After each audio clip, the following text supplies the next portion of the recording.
Class 12 की chemistry class है जिसमें हम देख रहे हैं एल्डिहाइड कीटोन और कार्बोक्सिलिक अम्ल। तो कार्बोक्सिलिक अम्ल में एरोमेटिक कार्बोक्सिलिक अम्ल की बात कर रहे थे, जिसमें हमने जो है पिछले लेक्चर्स में सैलिसिलिक अम्ल की बात किए थे। तो सैलिसिलिक अम्ल के बनाने की विधि की आज हम देखेंगे और इनके क्या रासायनिक गुण हैं इनके बारे में चर्चा करेंगे। हेडिंग डाल लो, सैलिसिलिक अम्ल बनाने की विधि। सैलिसिलिक अम्ल बनाने की विधि, तो इसमें सबसे पहली विधि हम देखेंगे, बहुत इंपॉर्टेंट है, पूछा जाता है। राइमर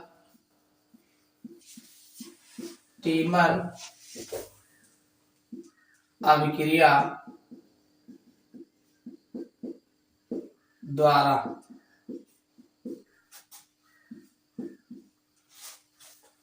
सबसे पहली अभिक्रिया है राइमर टीमर अभिक्रिया द्वारा। इंपॉर्टेंट है, काफी पूछा गया है। देखिए सैलिसिलिक अम्ल बनाने की बहुत इंपॉर्टेंट विधि है, एग्जाम में बहुत पूछा गया है। इसमें होता क्या है, सबसे पहले हम जो है फिनाल लेंगे, OH, ठीक है, फिनाल, और फिनाल को हम जो है CCl4 कार्बन टेट्राक्लोराइड के साथ और क्षारीय माध्यम में, चाहे NaOH ले लीजिए चाहे KOH ले लीजिए, ज्यादातर NaOH ही लिया जाता है, क्षारीय माध्यम में रिफ्लेक्स करेंगे। रिफ्लेक्स का मतलब ये है कि हम उसको 60 से 70 डिग्री सेल्सियस ताप पर कुछ देर तक कंडेंसर लगा करके गर्म करेंगे और जितनी वाष्प उड़ेगी पुनः उसी में लौट करके आ जाएगी, एक भी वाष्प बाहर जाने नहीं देगी, ठीक है। तो इसी को कहा गया रिफ्लेक्स करेंगे 60 से 70 डिग्री सेल्सियस ताप पर। तो होगा क्या, आप देख रहे हैं, देखो यहाँ पर देखो, ये जो OH समूह है यहाँ जो है NaOH के साथ जुड़ करके यहाँ ONA बन जाएगा। एक तो आपका यहाँ पर ONA हो जाएगा और दूसरा ये CCl4 जो है ये COONA बना लेगा। कैसे बनाएगा, देखो ये आपका NaOH फिर NaOH, ये 6 पार्ट की लिया जाएगा NaOH, इसी तरीके से आपका जो है लिखा जाएगा, ठीक। अगर आप 6 जगह ऐसे लिखोगे, 1 2 3 4 5 6, तो इसमें आपका देखो एक यहाँ चेंज करेगा, तो यहाँ का H और इसका OH, ये एक बदल जाएगा यहाँ पे, तो एक H2O हो गया। यस सर, एक H2O बना। इस OH को सबसे पहले यही NaOH ही काम करेगा, नहीं जाके यही जुड़ जाएगा, तब क्या करोगे।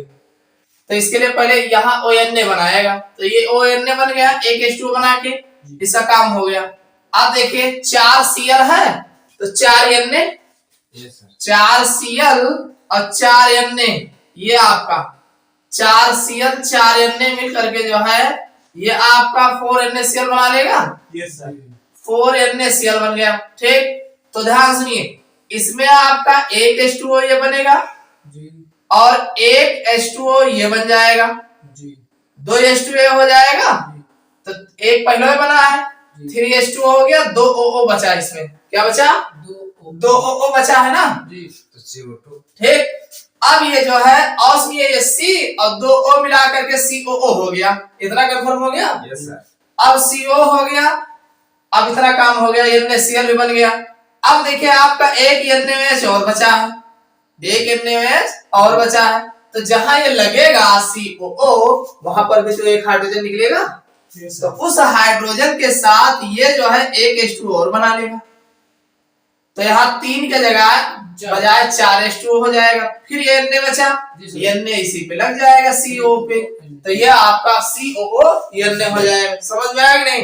जब 4 पार्ट 6 पार्ट के लोगे तो ये आपका कितना NaCl बना है, 4 NaCl निकलेगा और 4 ही H2O निकलेगा। अब आपका ये बन जाएगा। अब इसका कुछ नहीं करना है, इसको जब ये बन जाएगा रिफ्लेक्स करेंगे, उसके बाद इसमें अम्ल डाल देंगे, अम्ल डाल करके थोड़ा अम्लीकृत करेंगे, और जैसे अम्ल डालेंगे करेगा क्या, ये Na जो है Cl बना लेगा और ये यहाँ लग जाएगा और ये NaCl बना लेगा, यहाँ लग जाएगा, तो ये आपका बन जाएगा OH और ये COOH। यह है सैलिसिलिक एसिड, सैलिसिलिक एसिड, इसी को ऑर्थो हाइड्रोक्सी बेंजोइक एसिड कहा जाता है। समझ में आ गए?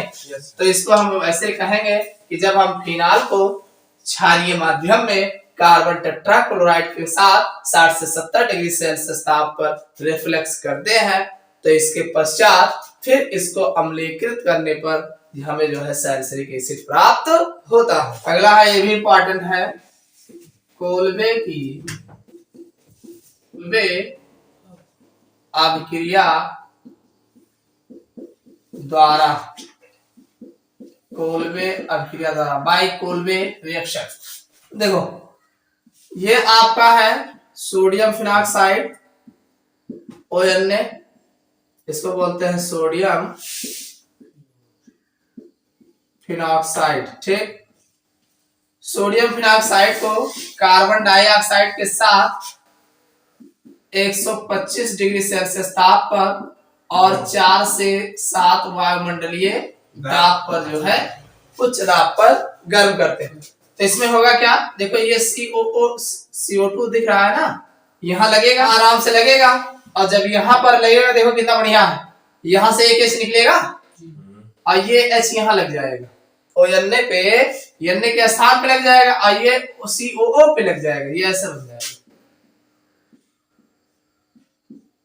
ये जो है OH हो जाएगा और COO Na हो जाएगा। नहीं? Yes sir. कुछ इसमें हम डाले, कुछ नहीं किए, केवल जो है सोडियम फिनॉक्साइड ले, इसके कार्बन डाइऑक्साइड के साथ 125 डिग्री सेल्सियस ताप पर और उच्च दाब पर गर्म कर दिए। इसका नाम है सोडियम सैलिसिलेट। अब तो कुछ करना ही नहीं है, इसको जो है अम्लीय कर दो HCl, और जब अम्लीय करोगे तो अपने आप बन जाएगा। ये आपका OH है, ये COOH हो जाएगा। बस समझ में आया कि नहीं? Yes sir. ये सैलिसिलिक एसिड बन जाएगा। बहुत इंपॉर्टेंट अभिक्रिया है कि जब हम सोडियम फिनॉक्साइड को कार्बन डाइऑक्साइड के साथ 125 डिग्री सेल्सियस ताप तथा उच्च दाब पर गर्म करते हैं, तो हमें सोडियम सैलिसिलेट प्राप्त होता है, जिसको अम्ल द्वारा अम्लीकृत करने पर सैलिसिलिक एसिड जो है बनता है, ऑर्थो हाइड्रोक्सी बेंजोइक एसिड बनता है। यह अभिक्रिया कोल्बे अभिक्रिया कहलाती है। हेडिंग डाल लो, सैलिसिलिक अम्ल के गुण, इसके बात करेंगे। सैलिसिलिक अम्ल के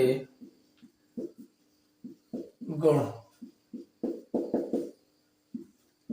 प्रॉपर्टीज ऑफ सैलिसिलिक एसिड। ये जो सैलिसिलिक अम्ल है यह सफेद रंग का ठोस होता है, और इसका जो मेल्टिंग पॉइंट होता है 159 डिग्री सेल्सियस होता है, इसको जाने रखिएगा। ठीक, 159 डिग्री सेल्सियस सफेद रंग का ठोस होता है। और दूसरी बात, दूसरा गुण ये देख लो, इसके केमिकल प्रॉपर्टीज में आ जाएंगे।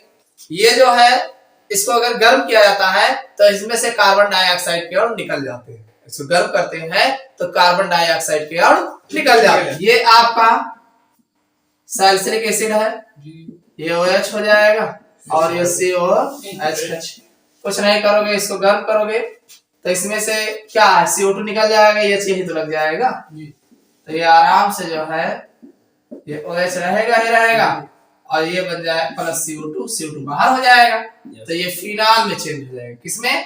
फिनाल। यानी दूसरा गुण ये है कि अगर हम सैलिसिलिक अम्ल को गर्म करते हैं तो इसमें से कार्बन डाइऑक्साइड के अणु निकल जाते हैं और ये फिनाल में परिवर्तित हो जाता है।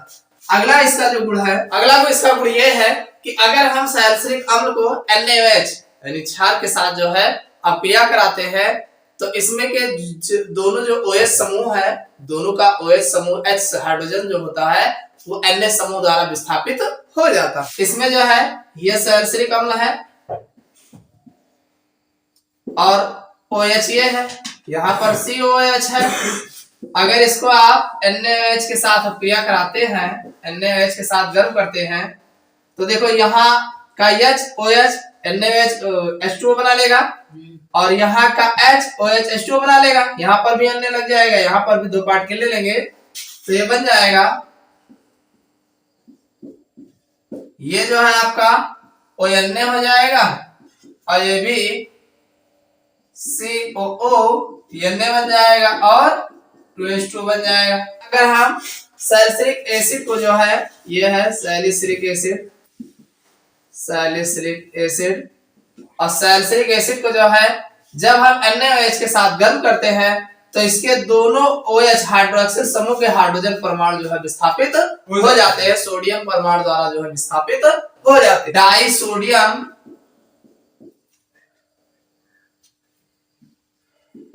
डाई लवण साल्ट है, सैलिसिलिक अम्ल का डाई सोडियम साल्ट है। तो अगला को देख लो। देखो सैलिसिलिक अम्ल को मेथिल अल्कोहल के साथ गर्म करते हैं, प्रेजेंस ऑफ काम H2SO4।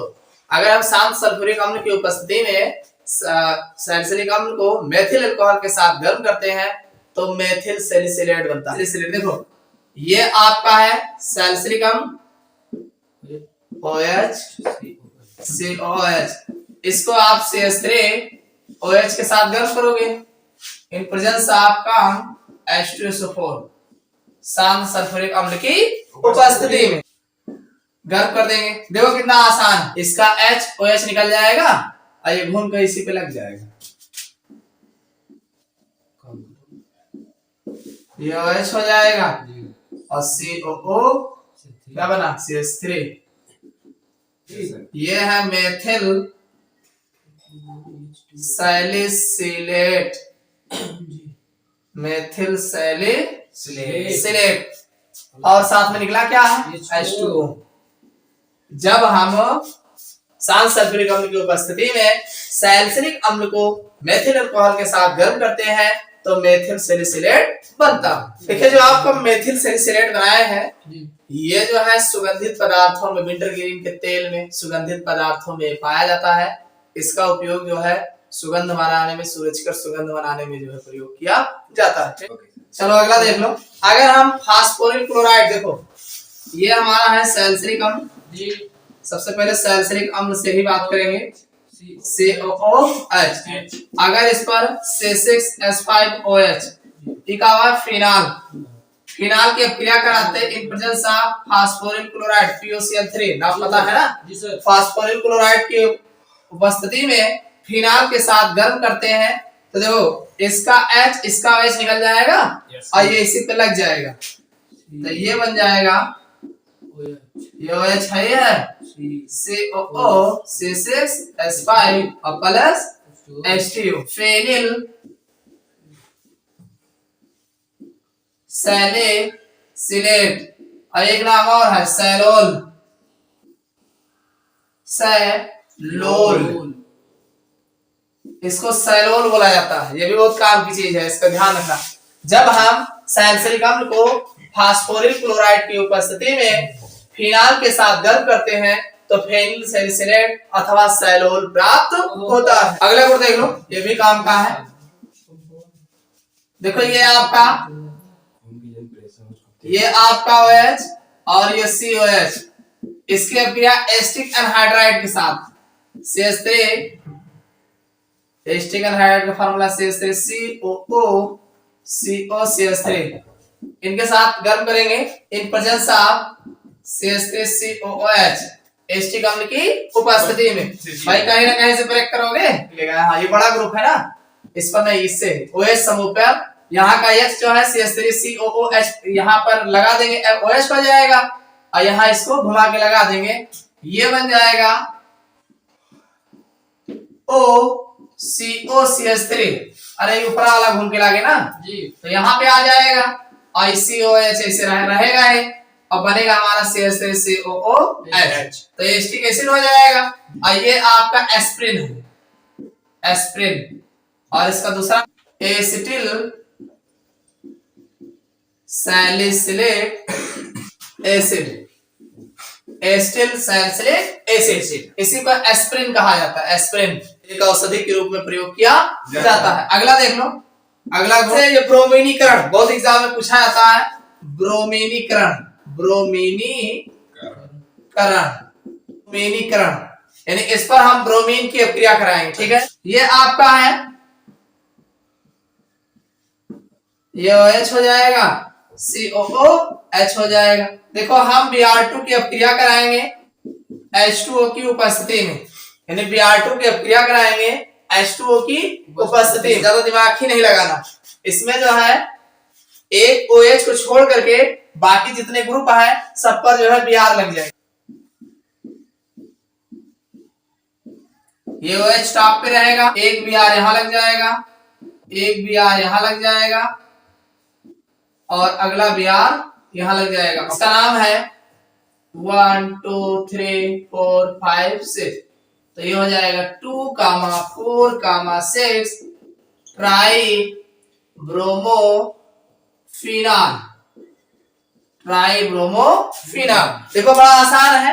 ये सैलसिलिक अम्ल को Br2 के साथ जो है जलीय माध्यम में जो है जब गर्म करते हैं तो हमें 2, 4, 6 ट्राई ब्रोमोफिनॉल जो है प्राप्त होता है। तो ये इसका ब्रोमीनीकरण है। अरे इसका CO2 भी निकल जाएगा, CO2 बन के उड़ जाएगा। ये H और एक Br HBr 3 जगह लगाओ, 3 HBr बन जाएगा। सीधी सी बात है, 3 HBr बन जाएगा और जो है साथ में CO2 उड़ जाएगा। CO2 पहले भाग जैसे गर्म करो, और जैसे गर्म करते हो CO2 तो ऐसे उड़ के भागता है। HNO3 के साथ अगर हम सधूम HNO3 के साथ गर्म करते हैं, देखिए ये आपका है, ये OH है और ये COOH है। इसको जो है सधूम HNO3, सधूम का मतलब होगा ढेर सारा जो है लिए हो, ठीक है, परफ्यूम्स यानी धुआं के से जिसमें वाष्प उड़ रही हो, ठीक है। HNO3 आप जानते हैं, HNO3 कहानी ऐसे रात NO2 रात का रात है और जहां जुड़े वहां से H लेगा, HOH मिला के H2 बना लेगा, NO2 लग जाएगा। तो यहाँ भी ज्यादा ध्यान नहीं देना, ये CO2 धन से उड़ जाए, CO2 यहाँ से निकल जाएगा और यहाँ NO2 लग जाएगा, यहाँ लग जाएगा, यहाँ लग, जैसे ब्रोमीनी वाले में ब्रोमीनीकरण में हुआ है वैसे नाइट्रेशन में, इसको बोलते हैं नाइट्रेशन। यहाँ पे OH रहेगा ही रहेगा, यहाँ NO2 लग जाएगा, यहाँ NO2 लग जाएगा और यहाँ NO2 लग जाएगा। समझ में आ गया कि नहीं? बाकी ये तो जावे करी है, तीनों निकल जाए H2O बने, 3 ये बन जाएगा, एक ये बन जाएगा। तो ये बन जाएगा 2, 4, 6 tri nitro phenol, 2 tri nitro phenol. एक दूसरा नाम है पिक्रिक एसिड। पिक्रिक, हाँ बहुत पूछा जाता है एग्जाम में। और ये जो क्रिया है इसको बोलते हैं नाइट्रेशन, नाइट्रीकरण कहा जाता है, नाइट्रीकरण बहुत पूछा जाता है। नाइट्रीकरण से आप क्या समझते हैं? तो एक चीज ध्यान रखना, जब हम सैलसिलिक अम्ल को सधूम HNO3 के साथ गर्म करते हैं तो हमें 2, 4, 6 ट्राई नाइट्रोफिनॉल अथवा पिक्रिक अम्ल प्राप्त होता है। तो ये तो थे इनके कुछ महत्वपूर्ण जो है सैलसिलिक अम्ल के गुण। अब इनके एक आध 2 उपयोग देखेंगे। अगले डाल लो सैलसिलिक अम्ल के उपयोग। सैलिसिलिक अम्ल के उपयोग लिखे जाने रहो, मान लीजिए एग्जाम में पूछ ही ले। देखिए अगर हम सैलसिलिक अम्ल के उपयोग की बात करें तो इसका जो उपयोग है, पहला उपयोग तो ऐसे एंटीसेप्टिक के रूप में, प्रतिरोधी के रूप में प्रयोग किया जाता है, ठीक है। जैसे घाव भर जाए तो घाव आ रहा है, ठीक है, इस तरीके से प्रतिरोधी के रूप में प्रयोग किया जाता है। दूसरा औषधि बनाने में सैलसिलिक अम्ल का उपयोग तो बहुत सारी दवाएं बनाने में जो है उपयोग किया जाता है। अगला है सोडियम सैलिसिलेट बनाने में, सोडियम सैलिसिलेट बनाने में होता है और पिक्रिक अम्ल बनाने में। अगला ये पिक्रिक अम्ल बहुत पूछा जाता है, पिक्रिक अम्ल बनाने में। अगला है मेथिल सैलिसिलेट, फेनिल सैलिसिलेट जो सैल्यूल है और जो है एस्पिरिन, इन सब के निर्माण में जो है सैलसिलिक अम्ल का उपयोग किया जाता है। तो ये तो थे इनके प्रमुख उपयोग। आपका समाप्त हुआ, ठीक।